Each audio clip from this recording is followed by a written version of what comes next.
Hello and welcome to Firefly episode overview number 10, War Stories. And here we go.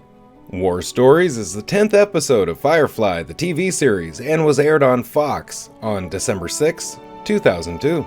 On Serenity, as Simon reviews the data he collected on River from the 3D neuroscanner in the episode Ariel, Shepard Book looks over his shoulder musing about a warrior poet, Shan Yu. Book cites a Shan Yu quote that suggests that the way to truly learn about someone is to torture them, and wonders if this was the purpose behind the brain surgery done on River. Simon disagrees, believing that there is a specific goal the unknown surgeons were hoping to achieve. Elsewhere, the crime lord Adelai Niska is having another traitor tortured, also alluding to Shan Yu. His assistant, Victor, interrupts him to announce a nearby Firefly-class ship that might belong to Malcolm Reynolds, the man who messed up a business arrangement with Niska, and whose reputation is not so solid anymore. A delighted Niska orders his man to fetch the culprit, and then goes back to his learning experience. Back on Serenity, Kaylee playfully chases River around the cargo bay after the girl took my apple, despite Jane having contributed a crate's worth to the ship's stores. Amid the noise, Inara urges Mal to respect the privacy of her imminently arriving client, a counselor of some political importance. Mal reassures her that he won't cause a scene like the earlier one that nearly got him killed. Inara is also concerned about the crew oogling her client. Later, Zoe and Wash puzzle over Jane's generosity as they munch on the apples. Kaylee asks why Zoe and Mal always cut up their apples, and Zoe tells a war story about Griswold grenades, tiny pressure-sensitive grenades that were embedded explosives in the apples by Alliance troops. Wash sardonically embellishes on the story, annoyed at the frequent references to his wife's long history with the captain. Mal vetoes Wash's idea to improve their profit from the medical sales by bypassing the local middleman. Wash is surprised by this because Zoe had told him that she hadn't run it by the captain. Later, on the bridge, Zoe admits to Wash that she had mentioned it. He disagreed. She accepted it without arguing, and then she lied to Wash as so not to upset him. This made Wash all the more upset because of her casual defiance to Mal and dishonesty with him. In the Tams quarters, River fondly reminisces about her fun with Kaylee, but her chaotic thoughts intrude on her, despite Simon's treatments. Elsewhere, Book chides Kaylee and Jane for trying to steal a peek at Inara's arriving client, who turns out to be a woman, against the crew's expectations. While Kaylee babbles of her admiration of Inara's female client, Jane quickly departs, announcing, "I'll be in my bunk." Preparing the unused shuttle for their business rendezvous, Zoe and Mal discover that it has been sabotaged by Wash, who demands that he go with Mal to the meeting. He explains that he wants to take Zoe's place at Mal's side, so they don't bring back yet another tale of adventure-laden bonding. An annoyed Zoe leaves them to their mission, and Mal reluctantly agrees, more concerned about getting underway than participating in a domestic dispute. In her quarters, Inara massages the counselor, while remarking that when she chooses her rare female clients, she does so because they are extraordinary in some way, and hints that the counselor's gift is allowing Inara herself to relax and serve her own needs as well as the counselor's.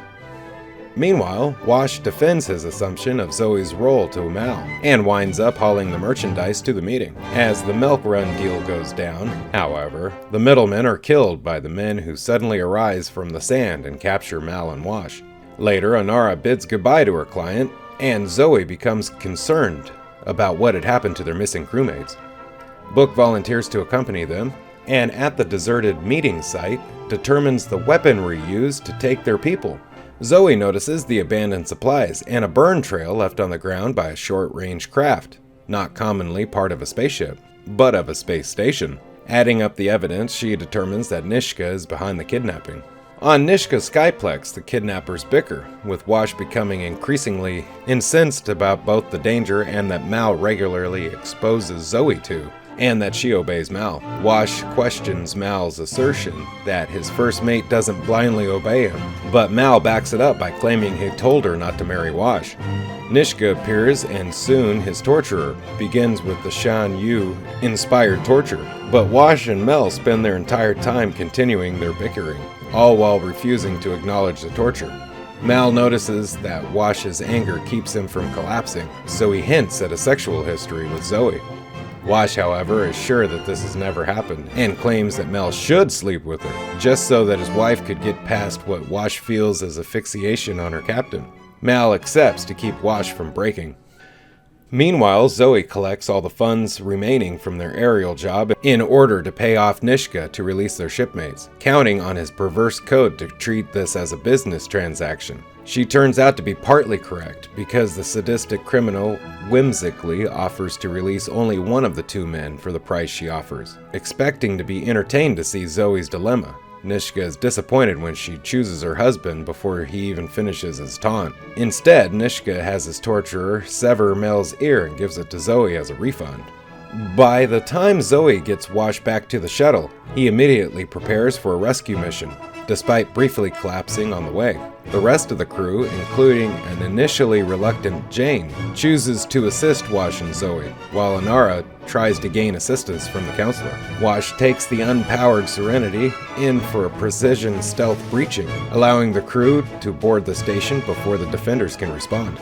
After Mel has endured further torture without breaking down, Niska has a device affixed to Mel's chest, which forces thin tendrils underneath the skin, causing extreme pain. The next scene in the torture chamber reveals that Mal had died. His tormentors revived him, leaving the weakened captain lying unrestrained on a table as they slice him with wire cutters. As Zoe leads Jane and Wash towards the torture room, Book, Simon, and Kaylee stay behind to prevent the station personnel from taking the shuttle. Simon's aim is poor, but Book expertly shoots the men's leg, the Bible being against killing, but somewhat fuzzier on the subject of kneecaps. Kaylee is unable to return fire at all, and retreats when pressed by enemy gunfire. River, who stayed out of the gunfight up until this point, then appears and takes Kaylee's pistol. After a quick glimpse at their attackers, River then emerges and kills all of the enemy troops with single gunshots while her eyes were closed, leaving a visibly shaken Kaylee, and says, "No power in the verse can stop me." Deep inside the Skyplex, the intrusion alarm distracts Niska. Mal uses the distraction to take out the torturer, with the same tendril-producing device used on him earlier. As Mal starts to beat on the retreating Niska, the torturer recovers, giving his boss a chance to escape. The rescuers arrive to find Mal being throttled by the torturer over a huge automated factory pit at the center of Nishka's Skyplex. Though Zoe initially suggests Mal would insist on defeating the torturer alone, he protests, and his crew quickly gun down the man. Later, Mal joins the crew in Serenity's cargo hold, where he fiddles with his reattached ear, curious of the equipment supplied by the counselor. Simon expressed discomfort at killing people, but Book reassures him that it's unlikely he actually did kill anyone in the gunfight. In the dining room, in a saffron-like display of marital devotion, Zoe serves her recuperating husband some soup. Mal enters to remind Wash of the agreement they made during the torture. To Wash's objections, he explains to Zoe about their mutual burning sexual tension. Zoe plays along, and the war veterans awkwardly move as if to embrace each other. Just as Zoe, all business, says, "Take me, sir.